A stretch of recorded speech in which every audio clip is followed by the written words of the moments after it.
2024లో ప్రజా కోర్టులో తీర్పు వచ్చింది. ఎన్డీఏకి ఎప్పుడు లేని విధంగా ఆంధ్ర రాష్ట్ర ప్రజలు తీర్పు ఇచ్చారు. ప్రభుత్వం ఏర్పడింది. ఇంకా కోర్టులోనే తీర్పు రావాల్సిన అవసరం ఉంది. గతంలో వైకాపా పార్టీ అధికారంలోకి వచ్చిన మొదటి 6 నెలల్లోనే నా పైన విశాఖపట్నం ఎడిషన్ లో దుష్ప్రచారం చేస్తూ ఒక ఆర్టికల్ రాయడం జరిగింది. దాంట్లో భాగంగా ప్రత్యేకంగా నేను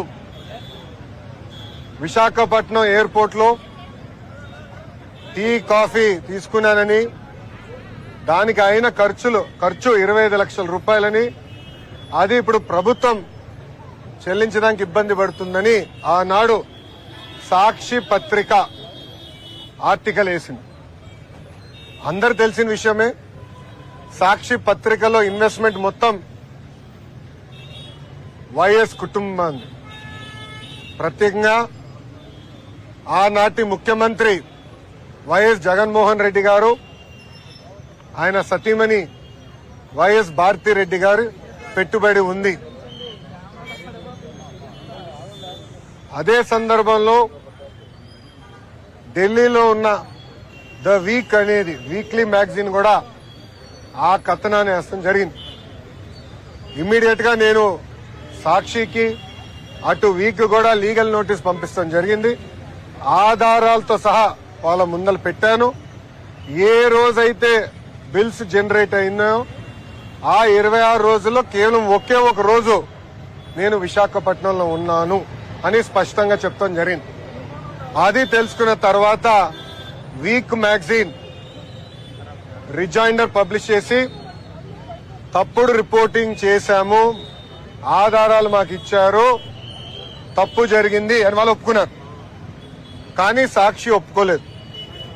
అందుకే నేను ఆనాడు 75 కోట్ల రూపాయలకి డిఫమేషన్ సూట్ వేశాను. దాంట్లో భాగంగా 75 లక్షల రూపాయలు నేను కోర్టుకు కూడా ఫీ రూపంలో చెల్లిస్తాం జరిగింది. గతంలో అంటే 2017 నుంచి 19 నేను మంత్రిగా ఉన్నప్పుడు కూడా నా సొంత వాహనాలే వాడుకున్నా. వాటర్ ఖర్చు, టీ ఖర్చు నేనే డబ్బులు చెల్లించా.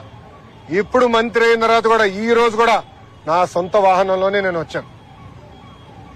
దానికి అయ్యే డీజిల్ కూడా నేను నా జోబు నుంచే చెల్లిస్తున్నా. ఒక కప్పు కాఫీ నేను తాగను, ఒక బాటిల్ నీళ్లు నేను ప్రభుత్వం నుంచి ఏనాడు తీసుకోలేదు. అది ఒక పక్కన చంద్రబాబు నాయుడు గారు, ఇంకో పక్కన నా తల్లి భువనేశ్వరి అమ్మ నాకు పదే పదే చెప్పి ఇప్పుడు కూడా నేను కట్టుబడున్నా.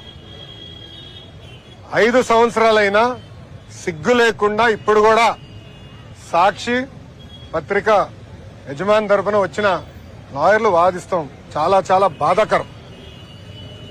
ఆర్టికల్లో చాలా క్లియర్ గా చిన్నబాబు చిరుతిండి 25 లక్షలండి అని రాశారు.